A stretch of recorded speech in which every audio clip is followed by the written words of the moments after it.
हाल ही में supreme court के द्वारा आरोपियों के द्वारा एक याचिका फाइल की गई थी, लेकिन सुप्रीम कोर्ट के द्वारा उस याचिका को खारिज कर दिया गया और कहा गया कि कैसे एक मुकदमे को 20 वर्षों तक ट्रायल कोर्ट के सामने पेंडिंग रखा गया। और साथ ही साथ राजस्थान हाई कोर्ट से भी इसका जवाब मांगा गया है, क्योंकि राजस्थान हाई कोर्ट के एक इंतरिम आदेश की वजह से ही उस केस को ट्रायल कोर्ट के सामने 20 सालों तक पेंडिंग रखा गया और पूछा गया कि एक गंभीर श्रेणी का जो मुकदमा था वो किस प्रकार से 20 साल तक ट्रायल कोर्ट में पेंडिंग रहा। इसमें मुकदमा यह था कि एक दीपा नाम की महिला थी जिसका विवाह अपीलकर्ता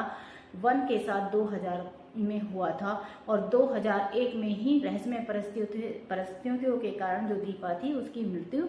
हो गई थी। 2002 में उसके भाई के द्वारा अजमेर के वजीराबाद पुलिस स्टेशन में एक रिपोर्ट दर्ज करवाई गई और भाई के द्वारा यह आरोप लगाया गया था कि उसके ससुराल वाले जो है दहेज की मांग करते थे और दहेज न मिलने पर उसकी बहन को जहर देकर मार दिया गया। तो पुलिस के द्वारा भी 498A और 304B के तहत जो है मुकदमा दर्ज कराया गया और पुलिस के द्वारा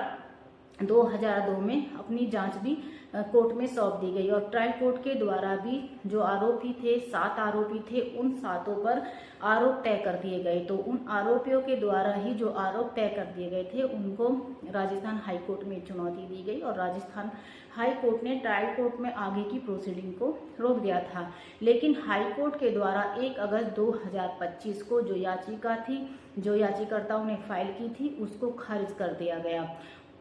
तो अपील करता फिर इसमें सुप्रीम कोर्ट गए और सुप्रीम कोर्ट के द्वारा भी उनकी याचिका को खारिज कर दिया गया और पूछा गया कि हाई कोर्ट से कि कैसे एक गंभीर श्रेणी का जो मुकदमा था वो क्यों ट्रायल कोर्ट में लगभग 20 से 22 सालों तक पेंडिंग रहा और कैसे एक जो मृतका थी कैसे उसको न्याय नहीं मिला। तो इसी प्रकार की लीगल जानकारी के लिए मुझसे जुड़े रहें, लाइक और फॉलो करते रहें।